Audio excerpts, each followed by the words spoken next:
బామా బామా, నాకేమైనా కథలు చెప్పవా? సరే చెప్తాను, కూర్చో. నీకు ఈరోజు నేను మాయా వజ్రాల చెట్టు కథ చెప్తాను.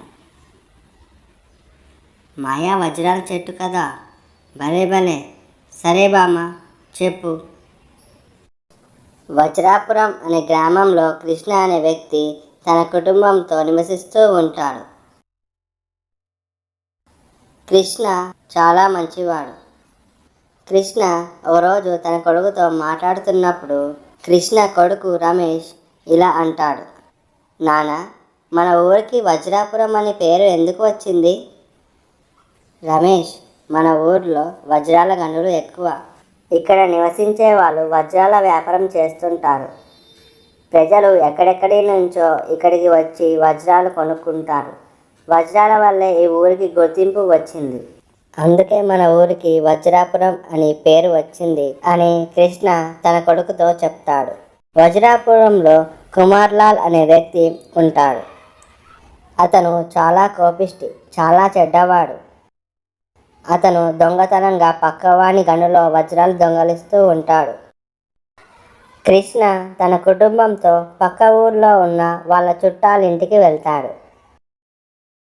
ఆ అదును చూసుకొని కుమార్లాల్ కృష్ణ గనుల్లో ఉన్న వజ్రాలని దొంగలిస్తాడు. వారం రోజుల తర్వాత కృష్ణ తన గనుల దగ్గరికి వెళ్ళినప్పుడు అక్కడ వజ్రాలు లేకపోవడం చూసి ఆశ్చర్యపోతాడు. అయ్యో దేవుడా, ఏంటి ఇలా జరిగింది? అసలు ఇదంతా ఎలా జరిగింది అని బాధపడుతూ అక్కడ నిలబడి ఉంటాడు. అప్పుడు అక్కడికి ఆ ఊరిలో ఉండే ఒక అతను వచ్చి, కృష్ణ గారు, కుమార్లాల్ మీ వజ్రాలను దొంగలించాడు. ఈ విషయం తెలుసుకున్న కృష్ణ వెంటనే కుమార్లాల్ దగ్గరికి వెళ్ళాడు. అప్పుడు కుమార్లాల్, ఏంటి ఇటువైపు వచ్చావు కృష్ణ? చూడు కుమార్లాల్, నాకంతా తెలిసిపోయింది. నువ్వు మర్యాదగా నా వజ్రాలు నాకు ఇచ్చేయి. ఏంటి వజ్రాలా? వజ్రాలేవేం లేవు, పో ఇక్కడి నుంచి అని అంటాడు. చేసేదేం లేక కృష్ణ బాధతో అక్కడి నుంచి వెళ్ళిపోతాడు. తను వెళ్ళేటప్పుడు దారిలో ఒక చెట్టు దగ్గర కూర్చుంటాడు. అతడు తనకు జరిగిన అన్యాయానికి బాధపడుతూ మనసులో ఇలా అనుకుంటూ ఉంటాడు, దేవుడా, నేను నా కుటుంబాన్ని ఎలా చూసుకోవాలి? నా దగ్గర డబ్బులు కూడా లేవు. నాకు వజ్రాల వ్యాపారం తప్ప ఇంకేం తెలియదు. అప్పుడే కృష్ణ కూర్చొని ఉన్న చెట్టు మాట్లాడటం మొదలు పెడుతుంది. చూడు బాబు, నీకు ఏం సమస్య? చాలా బాధగా కనిపిస్తున్నావు. కృష్ణ ఆశ్చర్యపోతూనే ఆ చెట్టుతో ఇలా చెప్తాడు, కుమార్లాల్ అనే వ్యక్తి నన్ను మోసం చేసి నా గనులలో ఉన్న వజ్రాలన్నీ దొంగలించాడు. నేను అతన్ని ఏం చెయ్యలేను.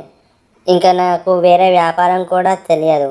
ఇప్పుడు ఏం చేయాలో తెలియట్లేదు నాకు అని కృష్ణ ఆ మాయా చెట్టుతో చెప్తాడు. నాకు అంతా అర్థమైంది. ఇదిగో, ఈ కొమ్మను తీసుకుని వెళ్ళి నీ గనులలో నాటు, ఆ తర్వాత చూడు అని అంటుంది.